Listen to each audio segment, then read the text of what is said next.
Présentez-vous, qui vous êtes? Alors bonjour à tous et bonjour à toutes aussi. Je suis docteur Edmond Zouga, nouveau nom.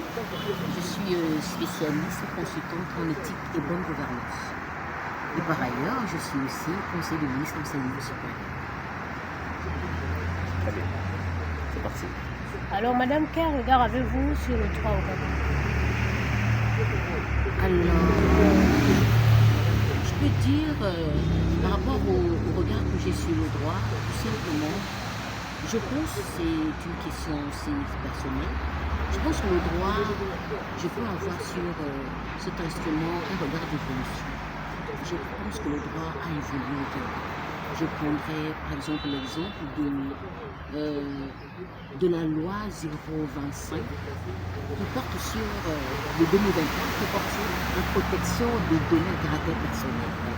Je pense que c'est une loi qui est une belle réforme qui permet de protéger aujourd'hui les données des confidentialités des personnes.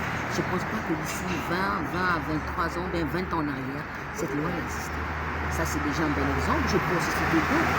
Exemple, j'aime bien l'insertion, la réforme sur le chef de famille dans le code civil.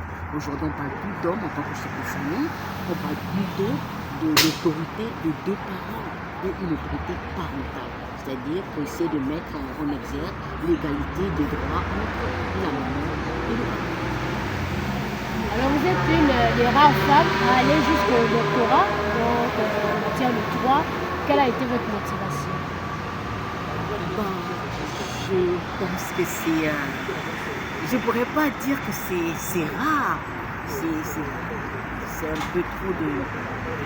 c'est un peu trop de valorisation. Je peux simplement dire, dans le domaine où je suis en enseignement supérieur, j'ai eu la chance de voir plusieurs femmes agrégées dans le doctorat.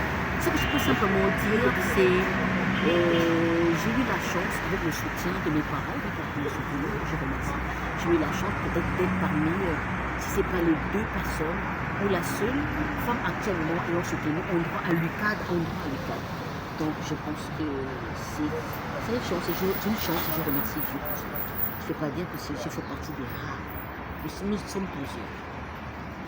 Très bien. Que faut à une femme pour aboutir à un parcours aussi brillant que le vôtre? Que faut-il à une femme? Bien.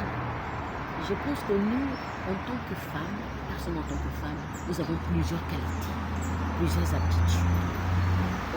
Tout le monde n'est pas forcément obligé d'avoir un parcours académique. Je pense que dans ce contexte-là, j'ai pu avoir la chance, par la gratuité de mes parents, d'avoir 4 ou 5 Master 2 au-delà de mon doctorat. Peut-être me dire que c'est l'amour qu'il faut. Chaque femme, dans son domaine de compétences, doit avoir de l'amour dans ce qu'elle fait. Avec l'amour, je pense que le rayonnement va de soi. Vous avez sorti un document récemment, et pourquoi le choix thème choisi? De ce thème.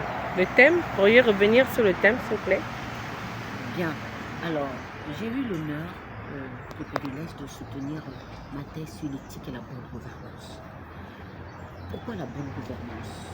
La bonne gouvernance parce qu'aujourd'hui, je pense que c'est l'un des mots qui mine aujourd'hui ou qui décrit aujourd'hui les gouvernants et qui décrit aujourd'hui les pays à cause du comportement que les uns et les autres ont envers la gestion de la chose publique ou même privée.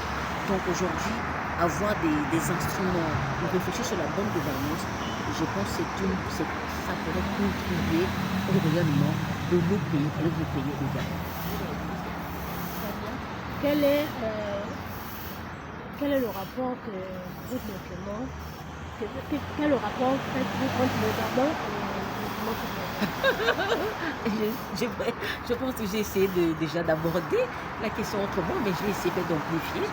Alors, quel est le rapport entre l'éthique et la bonne gouvernance dans le contexte gabonais? Je peux dire déjà aujourd'hui, étant entendu que je l'ai circonscrit dans le droit OHADA, et même cette gouvernance s'étend dans le domaine public. Il faut dire qu'aujourd'hui, le Gabon est membre de l'ONU, premièrement. Le Gabon fait partie des 17 pays membres de l'OHADA.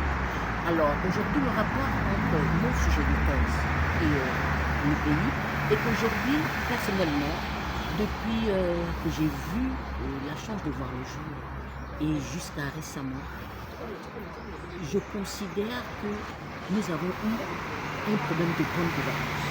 Si ce n'est pas dit un problème de gouvernance.